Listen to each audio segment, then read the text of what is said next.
SmackDown, a weekly show that is put on by this company, don't know whether you've heard of them, called the WWE Ups and Downs, a show that's made by us here at What Culture, and I'm the man that's going to take you through it, and my name is Simon Miller. Wasn't that a nice little intro? Just in case you never watched the show before, and if you've never watched the show before, welcome, and if you have, welcome to, aren't we just a lovely, happy family? Yeah, we are. We're a team. But given that yet another episode of the Blue Brand is now out of the way, there's only one thing to do, and that's to go through the whole show, and we watch it, and we go, oh, that was amazing. I'll give it up. Or we look at it and go, that's a pile of crap. I'm gonna give it a down. That's the name of the show. Let's do the line. Look at the camera. Let's up some downs.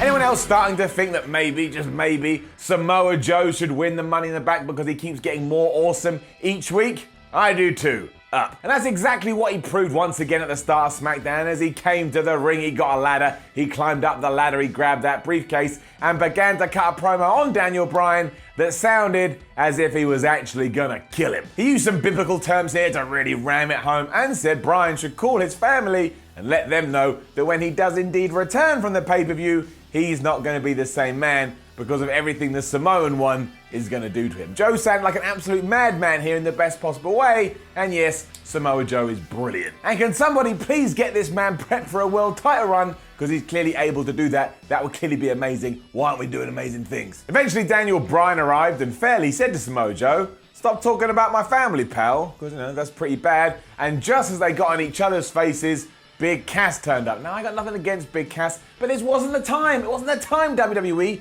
Joe and Bryan had some magic here. That's my sprinkling of magic. Anyway, Cass then called Joe the Blimp, and he called Bryan the Shrimp, and I'm sure you can figure that out. And hey, if we are going to stand around and just use rhyming slang to come up with new terms, you, Big Cass, can become the Ass or Mr. Ass. And we've never heard that before, obviously. Anyway, Mr. Ass told both Daniel Bryan and Samoa Joe that their match later on was no longer going to be a qualifying match between them because he was going to put himself in it too because he wanted to be in Money in the Bank. And I sat there and I went, oh great, Big Cass, sorry, Mr. Ass is going to be in it. He then proceeded to beat up both Bryan and Joe. He used his crutch and he got the belt and he smashed them all up and it was all like meh. And to be honest, I don't think anybody cared. I didn't really care, and that's nothing against Mr. Ass. I just wanted to see Daniel Bryan and Samoa Joe light up the world with glory. Then we cut to Nakamura, who was going through numbers until he eventually got to 10,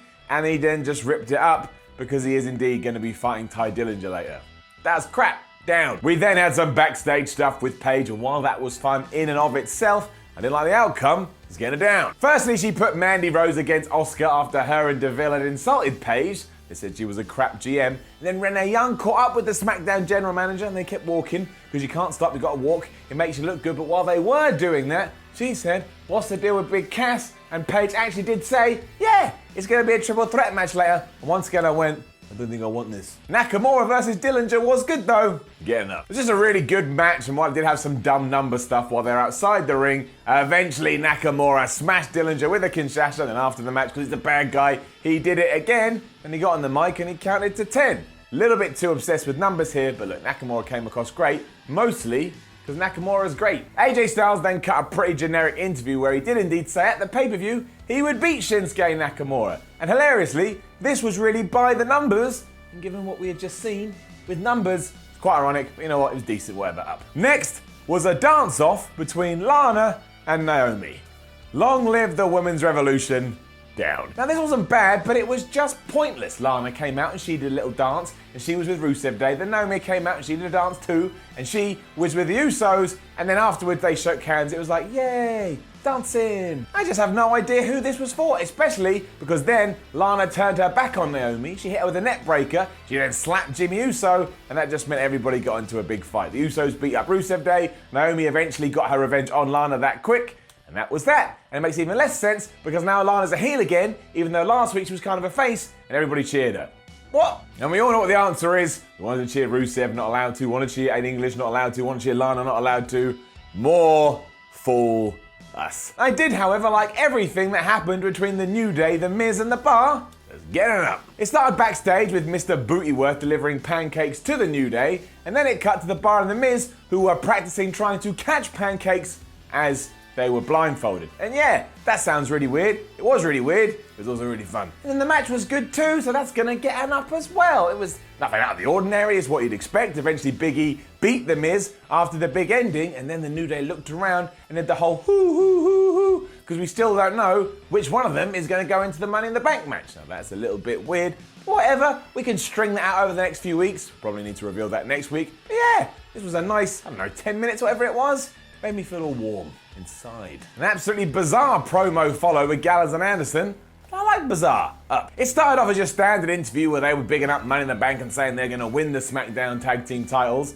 And then the Bludgeon Brothers just appeared as if from nowhere, and they were going on about bodies, minds, and souls. It was really weird, but that's all right. They're meant to be really weird, so even when they're spouting gobbledygook from their mouths, oh yeah, okay, cool, I'll go with it. Now I will say, I think the WWE could actually do better on both Raw and SmackDown when it comes to their tag team divisions.